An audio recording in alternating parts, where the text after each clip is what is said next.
Hai, selamat malam. Selamat berjumpa kembali dengan saya di channel Senandung Malam. Malam ini, saya akan menceritakan sebuah kisah mistis yang berjudul Pemuja Setan. Cerita ini saya ambil dari akun Twitter bernama @horornyata. Untuk kalian yang ingin langsung membacanya, silahkan kunjungi akun Twitternya yang akan saya sertakan di kolom deskripsi. Dan juga jangan lupa untuk memfollow akun Twitter si penulis.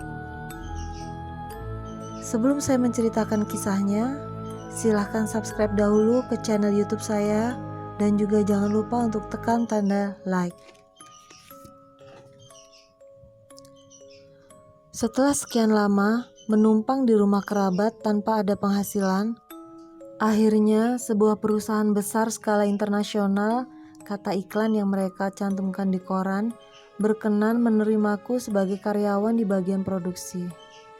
Wah, senang sekali, sebab aku punya sedikit uang untuk memanjakan diri. Pintu besi gerbang besar perusahaan itu telah menyambut kedatanganku di hari pertama masukku. Sambil menunggu waktu, ku kelilingi area bangunan besar itu, sekalian melihat-lihat suasana gedung, peralatan parkir, gudang, serta satu bangunan tua yang menjadi bangunan induk tempat perusahaan besar ini menjalankan aktivitas bisnisnya. Di mataku, bangunan tua yang kumaksudkan tadi merupakan satu bangunan bergaya lama yang terletak di daerah kota tua. Namun, masih memperlihatkan sisi megah yang mengisyaratkan kejayaan masa lalu pemiliknya. Pemiliknya pasti sangat kaya hingga dapat memiliki gedung besar yang hampir semegah museum ini. Aku yakin bangunan ini bisa menjadi satu warisan bersejarah yang telah dipakai secara turun-menurun dari pemilik lama perusahaan ini kepada orang yang sekarang mewarisinya, pikirku. Menurutku, bangunan bergaya klasik ini pastilah banyak menyimpan cerita atau bahkan peristiwa atas jatuh bangunnya bisnis keluarga kaya raya tersebut. Dan dalam suasana pagi yang cerah, aku sangat menikmati panorama bangunan tua ini. Namun aneh, tiba-tiba sepertinya ada satu kekuatan lain yang menyergapku. Kurasakan seperti ada suara angin yang berhembus lembut, seolah-olah meniup daun telingaku. Sayup-sayup terdengar seperti suara desahan binatang buas di kejauhan yang terbawa angin. Ada apa sesungguhnya? Batinku. Kedua mataku masih terus asik menikmati bangunan tua yang pasti adalah karya bangsa Belanda itu, sebab arsitekturnya memang bergaya Eropa. Sekilas, tampak gedung megah ini kurang terawat. Jendela besar berkaca buram, kotor, begitu juga dengan koridor panjang yang melingkarinya. Semuanya terkesan kumuh serta sedikit agak angker. Bahkan, tangga ke lantai atas pun hanya disinari sebuah lampu neon yang cahayanya mulai temaram. Tak sengaja, pandanganku tertuju pada salah satu jendela yang paling kusam di lantai 4. Entah ruangan apa di atas sana. Sepertinya, ruangan itu hanya disinari oleh cahaya redup lampu 10 watt. Seketika itu juga, semua pandanganku seakan diselimuti oleh hal-hal yang berbau mistis. Seolah-olah ada sepasang mata yang sedang bergerak mengawasiku dari atas sana. Mungkinkah penunggu gedung tua ini sedang mengawasi gerak-geriku? Bisikku dalam hati. Lalu, segera kuabaikan pikiran itu. Kumantapkan tekadku yang ingin bekerja untuk mendapatkan uang demi kebutuhan hidupku. Tunggu sebentar lagi ya mas, bos masih ada urusan. Mohon maaf agak lama menunggu. Suara merdu seorang wanita muda mengagetkanku. Rupanya, tidak terasa aku sudah 1 jam lebih menunggu untuk mendapat giliran masuk wawancara. Ketika giliranku masuk, ternyata bos besar itu sedang menyantap makan siang dengan sangat rakusnya. Mulutnya dipenuhi makanan, kedua pipinya belepotan bumbu lauk pauk, sementara Kedua tangannya sibuk menyendok makanan dan memilah buah-buahan pencuci mulut yang ada di atas meja. Aku kembali terpana tak melihat caranya kehadiranku. Hampir menyerupai seekor binatang buas yang baru saja mendapat mangsa. Aneh, bukankah dia seorang bos besar yang memiliki perusahaan bertaraf internasional? Tapi mengapa cara makannya seperti orang kelaparan? Ayo silakan duduk, katanya menawariku. Lamunanku pun terputus. Dengan sungkan, aku segera duduk di depan meja kerjanya. Sambil mencuri-curi pandang, ku coba amati keadaan ruang kerja sang bos. Sungguh aneh, ruangan besar itu hampir dipenuhi oleh borampe atau sesaji yang sudah kering. Bahkan, nampak buah-buahan sesaji yang mulai membusuk hingga airnya menetes mengotori dinding serta karpet lantai. Aneka kue jajanan menjamur di atas meja. Tampak juga beberapa dupa yang masih menyala hingga asapnya memenuhi tiap sudut ruangan. Tak hanya itu, pada dinding serta langit-langit ruangan bergelantungan aneka jimat hingga menambah keunikan ruang kerja ini. Kembali aku dibuat semakin takjub, manakala pandanganku mengarah pada sebuah patung besar setinggi hampir 2 meter yang dikelilingi banyak sesaji. Patung ini berdiri tegak di sudut ruangan yang agak gelap. Aneh, siapakah laki-laki di depanku ini sebenarnya? Saat bertanya jawab denganku, ternyata si bos ini memiliki sebentuk wajah yang sangat aneh. Matanya menyerupai mata iblis seperti di film-film animasi. Sementara kedua alisnya naik ke atas bak alis para pendekar silat. Saat tersenyum pun dia lebih mirip menyeringai daripada senyuman, sembari memperlihatkan deretan giginya yang kotor serta tidak terawat, bahkan masih dipenuhi sisa-sisa makanan. Sekalipun sangat aneh dan mengganggu pikiranku, namun aku terpaksa harus mengabaikan semua ini. Ya, demi mendapatkan sebuah pekerjaan. Singkat cerita, aku memang diterima bekerja di kantor tersebut. Setelah beberapa lama bekerja, baru kusadari kalau aku sebenarnya cuma jadi umpan kawan-kawan sekantor yang enggan lembur pada setiap Kamis malam atau malam Jumat. Ada apa sebenarnya? Hati-hati dengan yang ada di lantai 4, Man, bisik Larno, salah seorang teman sejawat yang baik padaku. Aneh, peringatan ini bukan hanya datang dari Larno, bahkan dari Pak Iksak. Penjaga malam di gedung ini juga telah memperingatkanku agar tidak mencoba-coba naik ke lantai 4 sendirian apabila hari telah gelap. Kamu pasti celaka, Nak, tegasnya ketika aku meminta alasan larangan itu. Dia menambahkan, saya saja yang sudah 18 tahun bekerja di sini tidak berani pergi ke lantai 4 sendirian, terlebih lagi malam hari. Mulanya aku tak serius menanggapi cerita-cerita itu, hingga suatu malam terjadilah peristiwa itu. Malam itu jarum jam telah menunjukkan pukul 19.30. Hampir seluruh ruangan telah kosong. Suasana mendadak senyap, bahkan kemudian berganti angker. Di luar sana, angin berhembus kencang disertai deru hujan. Sendirian, aku duduk terpaku di meja kerja ditemani dengan setumpuk tugas yang belum juga rampung.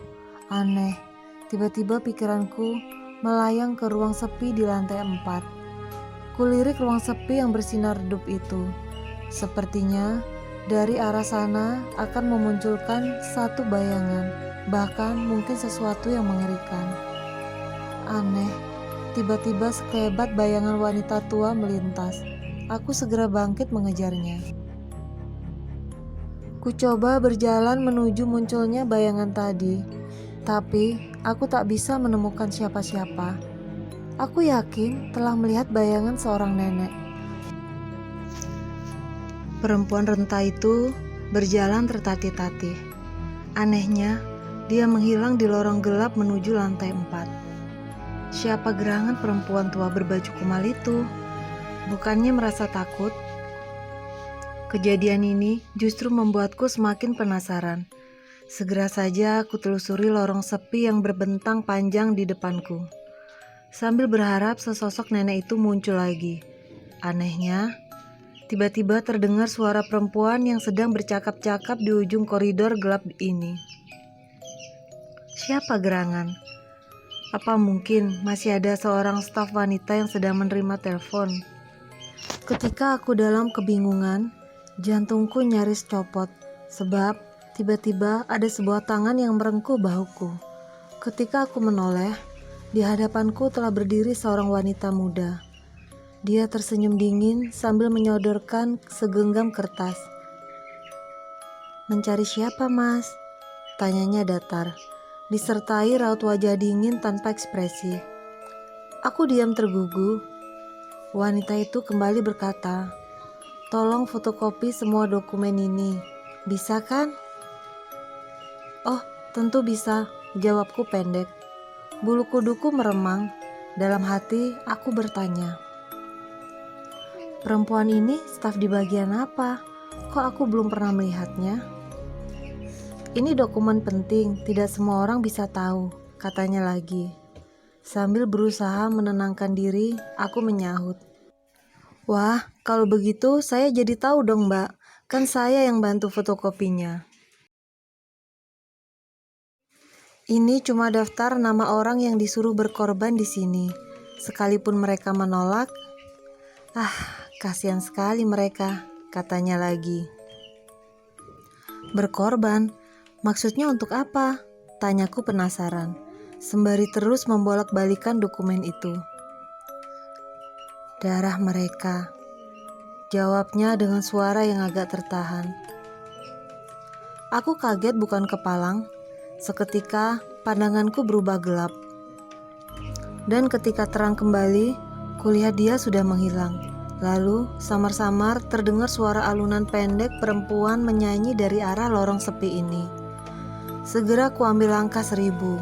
Setelah lebih dulu melemparkan kertas yang disebut dokumen tadi, kubanting pintu dengan kencang. Aku lalu terduduk di depan meja kerjaku sambil mengatur nafas yang memburu tak karuan. Gara-gara peristiwa ganjil itu, rasa penasaranku semakin bertambah. Apalagi pagi setelah malamnya, aku bertemu dengan sosok perempuan misterius itu. Ternyata ada karyawan yang meninggal. Apakah ini ada hubungannya dengan statement perempuan misterius itu? Belakangan, aku memang melihat ada kejanggalan. Bila dihitung, hampir setiap minggu, satu persatu rekan kerja atau sanak saudara mereka ada saja yang meninggal. Menurut beberapa pegawai senior, setiap yang meninggal, raut wajah mereka menyiratkan ada satu hal yang tidak wajar. Kabarnya, wajah jenazah tampak menghitam, punggung, tangan serta kakinya terdapat memar kebiruan, dan mata mereka terbuka dengan rona wajah mereka seolah habis melihat sesuatu yang amat menakutkan. Pernah juga terjadi sebuah peristiwa lucu namun menyeramkan. Suatu hari, ada salah seorang manajer di kantor ini yang kerasukan roh seorang perempuan muda. Sang roh mengaku bernama Karissa. Dia telah mati karena bunuh diri 100 tahun silam. Lucunya, sang manajer yang bertubuh tambun dan galak itu tiba-tiba dapat berjalan sangat gemulai, laksana perempuan. Tak hanya itu, suaranya juga berubah lembut khas wanita muda. Nah, dari celoteh Karissa lah cerita yang sebenarnya bergulir, termasuk tentang para korban makhluk di lantai 4. Karissa yang meminjam mulut Pak Wahono, sang manajer itu, bercerita bahwa bos besar kami yang bernama Pak Paulus itu telah meminjam arwahnya sebagai budak suruhan untuk mendapatkan harta, bahkan untuk mengikat jiwa seseorang yang dia kehendaki untuk ditaklukkan. Arwah Karissa juga mengaku bahwa pada hari-hari tertentu dia akan diberi suguhan khusus oleh majikannya. Selain umbo rampe dan dupa wangi, dia juga menghisap sari makanan langsung dari perut Pak Paulus. Syaratnya, Pak Paulus harus memakan 3 jenis makanan kesukaan Karissa dalam jumlah amat banyak. Mungkin inilah yang menyebabkan kenapa Pak Paulus pernah kulihat makan dalam jumlah banyak dan nampak sangat rakus. Aku juga pernah melihat dukun kepercayaan Pak Paulus datang ke lantai 4 untuk mengadakan ritual semalaman suntuk. Setelah itu, beredarlah cerita dari mulut orang dekatnya bahwa Pak Paulus segera akan memecat beberapa orang karyawan, sebab menurut sang dukun mereka tidak cocok dan harus dinyahkan. Yang terjadi selanjutnya, setelah kedatangan dukun itu, suasana di dalam kantor jadi makin kacau. Seringkali terjadi keributan di antara staf dan karyawan. Sejumlah peristiwa aneh juga terjadi, mulai staf kerasukan, mengalami kecelakaan fatal, hingga cacat. Bahkan yang meninggal pun ada. Selain itu, bisnis di perusahaan yang bergerak dalam industri garmen ini menjadi tersendat-sendat. Banyak hasil produksi yang tidak laku dijual, bahkan dikembalikan karena rusak. Padahal semua barang produksi yang dikirim ke customer dalam keadaan baik tanpa cacat. Kondisi semacam ini membuat pikiranku jadi tidak karuan. Hingga pada suatu malam, ketika semua staf dan karyawan telah meninggalkan ruang kerjanya masing-masing, tinggallah aku sendiri termenung di meja kerjaku. Ketika aku sedang membereskan dokumen yang masih tercecer, tiba-tiba saja ada angin dingin menyapu pundakku. Tidak berapa lama, samar-samar terdengar suara perempuan yang seolah sedang merapal doa. Seketika itu, rasa takut di dalam hatiku muncul. Terlebih lagi, lama-kelamaan, suara itu semakin keras terdengar. Semakin tidak jelas mantra apa yang sedang dilantunkannya. Walau begitu, ku coba memberanikan diri bangkit lalu berjalan ke arah datangnya suara itu. Ku buka pintu koridor ke lantai 3. Yang kuduga menjadi sumber suara. Seketika tercium semerbak wangi bunga sedap malam, serta aroma rokok klobot. Kuhentikan langkah untuk sekedar mengatur nafas, sambil menenangkan hatiku yang mulai dihantui rasa takut. Hatiku pun kecut bukan main ketika sadar bahwa langkah ini telah sampai di trap tangga terakhir dari 10 anak tangga menuju ruang laknat di lantai 4 itu. Sementara itu, suara rapalan mantra si perempuan semakin keras terdengar, diselingi oleh aroma semerbak bunga sedap malam, kemenyan, serta anyir darah yang semakin menyengat hidungku. Sejenak, aku berdiri terpaku di depan pintu kaca kusam yang membatasi pandanganku ke ruangan bagian dalam. Kaca patri bermotif burung elang membingkai sehelai pintu ruang laknat penuh misteri ini. Tanganku bergetar tak sabar ingin membuka pintunya. Kudorong perlahan. Suara berderit engselnya seolah genderang perang yang memukul jantungku. Saat aku melangkah tertatih di dalam suasana tamaram, aku mengenali gerak-gerik sesosok makhluk besar kehitaman di bawah tamaram lampu 5 watt. Kakiku pun terasa lemas. Sungguh, aku benar-benar melihat bagaimana makhluk itu sambil mengeram terus menggerogoti mangsanya dengan rakus. Dalam keadaan sangat takut, aku mengenali kalau ternyata makhluk itu wujudnya separuh serigala, separuh manusia. Dia sedang mengoyak-ngoyak sepotong daging merah dengan kuku hitam tajamnya. Pes, aneh. Tiba-tiba lampu di dalam ruangan itu padam. Aku terkejut dan hampir tidak bisa menguasai diri lagi. Bau anyir darah busuk itu sangat menyesakkan dada, hingga kepalaku pusing. Suara dengusan serigala besar yang mengeram dengan marah menghentak jantungku. Dalam ruangan gelap itu, aku tidak dapat berbuat apa-apa, selain membalikkan badan menghambur keluar ruangan. Tapi binatang iblis itu tidak tinggal diam. Dia berusaha menangkapku. Aku pun terdorong keluar dari ruangan itu. Di ruangan yang lebar terang ini, aku cukup jelas melihat wajah serigala aneh itu. Dengan seringai gigi tajamnya yang berlumuran darah, aku pun berteriak sekuat tenaga. Tidak sadar, kakiku terpleset. Tubuhku terpelanting jauh, berguling-guling menuruni anak tangga sampai ke lantai. Tak ayal lagi, seluruh sendi di badanku terasa patah. Kepalaku pusing berat. Bersamaan dengan itu, di telingaku kembali terngiang suara perempuan membaca mantra tadi. Sambil menahan sakit, aku segera berlari meninggalkan ruangan. Seminggu setelah kejadian itu, suatu siang, aku sedang merapikan beberapa barang yang bertumpuk di koridor gelap di depan ruangan. Pak Paulus muncul dengan tiba-tiba. Dia berjalan ke arahku dengan rona wajah yang tidak bersahabat. Aku segera bangkit untuk memberi salam. Tidak diduga, dia malah mengancamku dengan kata-kata yang tidak mengenakan hati. "Hey you," katanya sambil menunjuk wajahku. "Gue orang kaya raya. Gue ada uang banyak. Ribuan setan, arwah leluhur, bahkan jin manapun sudah gue panggil dan gue tundukkan. Apalagi cuma you, manusia kecil." Cercanya dengan nada sinis. Gue kasih you peringatan. Makhluk besar di lantai 4 adalah pelindung gue. Seluruh harta gue, dia yang jaga. Dia amat kuat luar biasa. Tidak akan ada yang bisa kalahkan dia punya kekuatan, bentaknya lagi. Karena makhluk-makhluk itu, gue jadi punya kekuatan besar lebih dari orang lain. Asal you tahu aja, gue gak bisa mati. Lanjutnya dengan jumawa. So, jadi you jangan coba-coba ganggu dia punya tempat. Apalagi you mau jadi pahlawan kesiangan di sini. Hardiknya pula. Kalau you masih butuh makan, you duduk and kerja baik-baik seperti si bego lainnya. Atau you out saja dari sini. Kejarnya lagi sambil telunjuknya terus mendorong keningku keras-keras. Setelah itu dia pergi sambil masih terus mengumpat dengan kata-kata yang sangat kasar. Penghinaan Pak Paulus memang sungguh menyakiti perasaanku. Harga diriku telah diinjak-injak olehnya. Namun, bukan ini alasan utamaku untuk berhenti bekerja. Demi Tuhan, sejak peristiwa malam itu, bayangan menyeramkan sosok serigala berbadan manusia itu selalu menghantuiku.